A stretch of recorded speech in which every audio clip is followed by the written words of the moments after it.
गांव का मक्खन सिंह अपनी भयंकर कंजूसी के लिए पूरे इलाके में मशहूर था। वो दूसरों के यहाँ मुफ्त की चाय पीने के लिए 3 किलोमीटर पैदल चल सकता था, पर खुद कभी किसी को एक अठन्नी तक नहीं देता था। इस वजह से गांव वाले अक्सर उसका मजाक उड़ाते थे।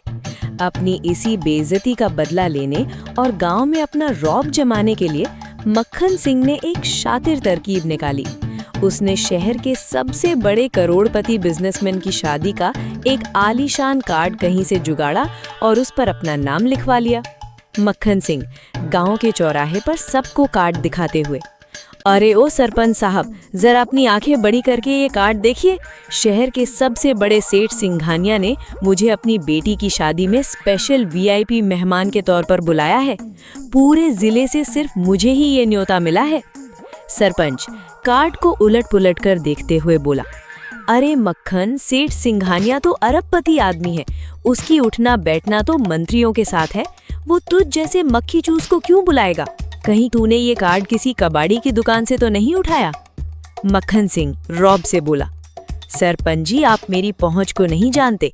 पिछले साल जब सेठ जी की गाड़ी का टायर हमारे गांव के पास पंक्चर हुआ था, तो मैंने ही उन्हें अपनी साइकिल का पंप उधार दिया था। बस तभी से वो मेरे मुरीद हो गए हैं। कल मैं उनकी 5 स्टार शादी में जा रहा हूँ।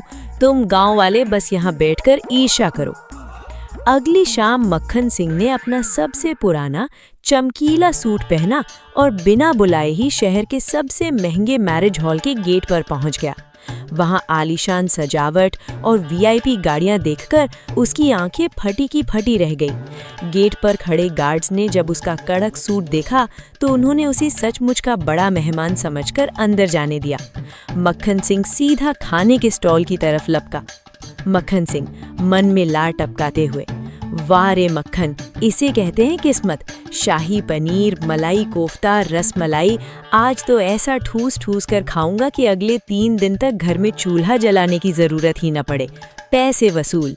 मक्खन सिंह ने अपनी प्लेट में पहाड़ जैसा खाना भरा और एक कोने में बैठकर मजे से रसमलाई उड़ाने लगा। वो अपनी तीसरी प्लेट खत्म ही कर रहा था कि तभी अचानक दूल्हे के सख्त मिजाज पिता यानी खुद सेठ सिंघानिया अपने 4 बाउंसर्स के साथ वहां पहुंच गए। सेठ जी सुबह से अनजान मेहमानों पर नजर रख रहे थे, क्योंकि कुछ बिना बुलाए लोग खाना खाते पकड़े गए थे। सेठ जी की नजर मक्खन सिंह की ओवरलोडेड प्लेट पर पड़ी। सेठ सिंघानिया गंभीर आवाज में बोले, नमस्कार भाई साहब, मैं दूल्हे का पिता हूँ। वैसे मैंने इस शादी में केवल बहुत करीबी लोगों को ही बुलाया है, पर आपको देखकर मुझे याद नहीं आ रहा कि आप लड़की वालों की तरफ से हैं या लड़के वालों की तरफ से। मक्खन सिंह मुंह में रसमलाई ठूंसते हुए घबरा कर बोला, अरे नमस्कार सेठ जी, बधाई हो, बहुत सुंदर जोड़ी है। मैं तो बहुत खास मेहमान हूँ। मैं दरअसल दूल्हे का दूर का साढ़ू लगता हूँ। रिश्ता बहुत गहरा है हमारा। सेठ सिंघानिया शक करते हुए बोले, अच्छा, तुम मेरे बेटे के साढ़ू हो, पर मेरे बेटे की तो अभी शादी हो रही है और उसकी होने वाली बीवी की कोई बहन ही नहीं है, वो इकलौती बेटी है। फिर तुम साढ़ू कैसे बन गए भाई साहब? मक्खन सिंह पसीना पोंछते हुए बोला, ओहो सेठ जी, आप समझे नहीं। वो असल में जो दूल्हे के फूफा जी है ना, उनके साले के मोंटू के चचेरे भाई की तरफ से साढ़ू का रिश्ता निकलता है। गांव की तरफ का गणित है, शहर वाले नहीं समझ पाते। सेठ सिंघानिया, अच्छा, ये गांव का गणित है। हराम का खाना खाने आए हो और ऊपर से मुझे ही बेवकूफ बना रहे हो। ओए शेरू, जरा इसका कोट उतारो और इसका लिफाफा चेक करो, देखिए ये शगुन में क्या लाया है। बाउंसर्स ने तुरंत मक्खन सिंह को दबोच लिया और उसकी जेब से वो शानदार लिफाफा निकाल लिया जिसे वो गांव वालों को दिखा रहा था। सेठ जी ने जैसे ही लिफाफा खोला, उसके अंदर से एक खाली कागज का टुकड़ा था। सेठ सिंघानिया गुस्से में चिल्लाते हुए बोला, खाली लिफाफा और साढ़ू बनकर यहाँ 5 प्लेट खाना खा गया। पुलिस को बुलाने का समय नहीं है मेरे पास। ओए हलवाई जी, इधर आओ जरा। जी सेठ जी, क्या हुक्म है?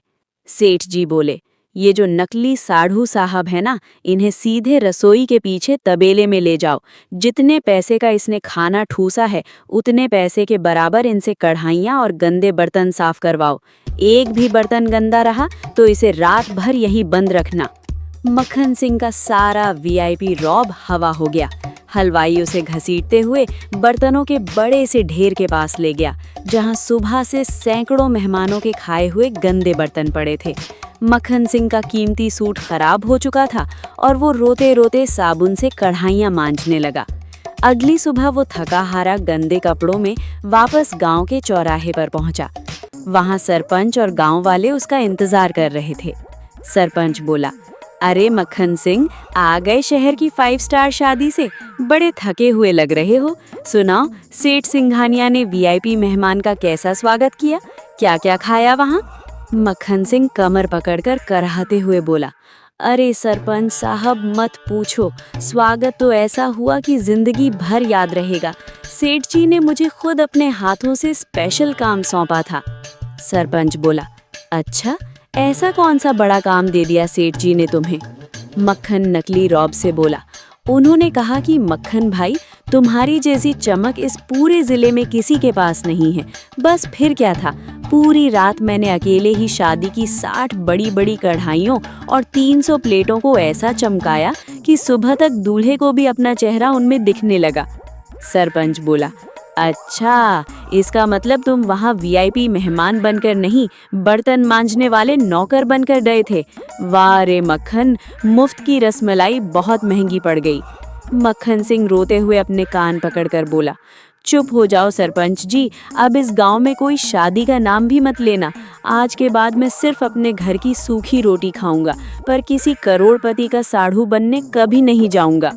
मक्खन सिंह चुपचाप रोते हुए घर की तरफ चल पड़ा और पीछे सारा गांव हंसने लगता है।